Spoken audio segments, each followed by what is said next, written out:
Somos como aceiro e como ferro, que canto máis afía mellor corta. A vida é unha espiral cega e retorta,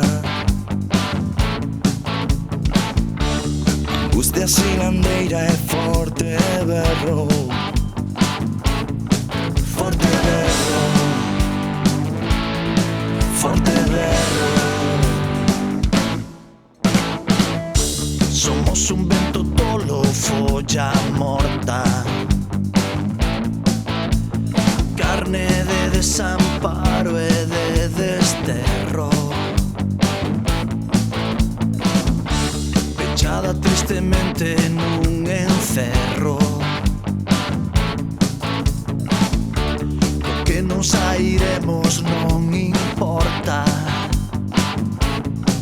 non importa, non importa.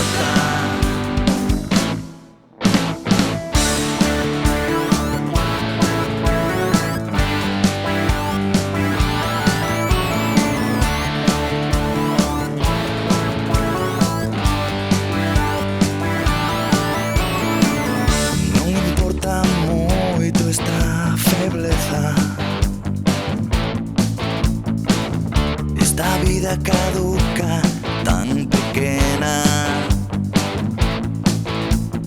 este non comprender e esta tristeza,